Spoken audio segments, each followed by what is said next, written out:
Hello, kulay pibar wa kwa pa yagan ko video sa sen pe sa bha phi chak na channel ngai jan ni sai pibar ro kam nga le jo hi te ha ga ni ka video man tu panyo phi kam no chat da kha te ga ni sнял kwa bho bam da kha ne bha lan nen ti yaw kwa o chat te em mu yo po ro chat te ha ga ni ka video man tu yo panyo phi kam no chat da kha o ha ka sai Yong te umpnya ko panam kam nito daga mustard oil ye pi panam kam daga ni pheng so ni tes de kam ni kam panar kala ha ka high flame kam 1 minute te gi ingredients ko panam kam ni to so the list murat ngam ni te view pet wa he ni te wa rason in with the devil dandang ni te wa coriander ni te black pepper coriander powder ni te wa chili powder then con add cho dầu nhiều tiết này te stay còn 1 minute là này add minute này te add one also new small double slice này te kin katukan ni ko này te add one so rason was in này te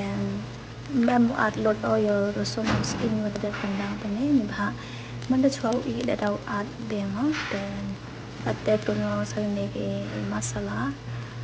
black pepper này te red chili and coriander powder then mix load kinigi ingredients wa ro kami ni te yo phikaste de mem phnyang de ni bha wa ni ga kha no pa da man phnyang chwa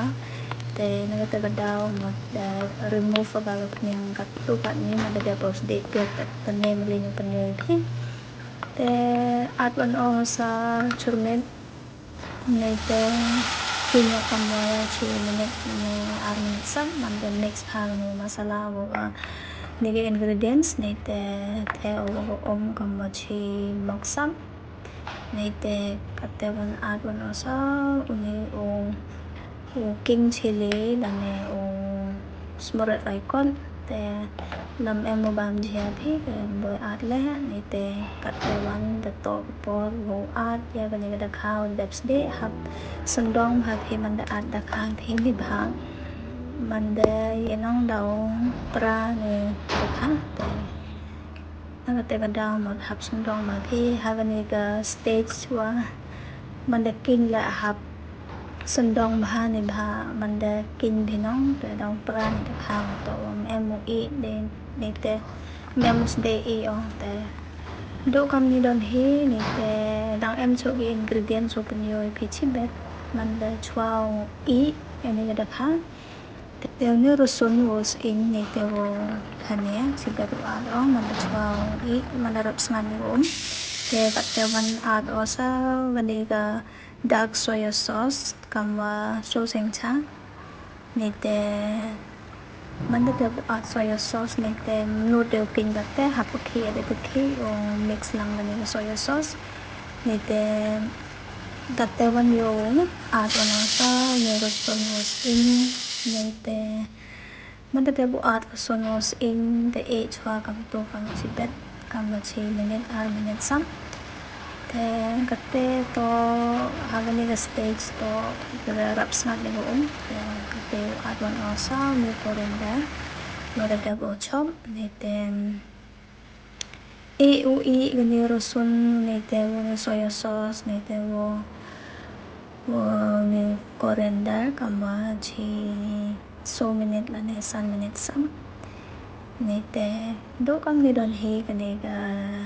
dakha recipe wo panyo phi ha ni video te gani ga jhor nga mo bo hi ni hapleang to ga palak ni te chet lang ma jo ha gani ga dakha bo am tu na chrong ni te yo palak tam em yu him por wa him ga kam wa 6 minute la na minute don hi te man da dem ni te da pe o bo hapleang ni te em pan yo phi por wa bam ja o thau em mudaman comfortable how the video ni te bam te pat wan te ni sakmat la de man comfortable ni te pan yo na phi te gani tung tab ini wa chanao daga धनिया ही नहीं ते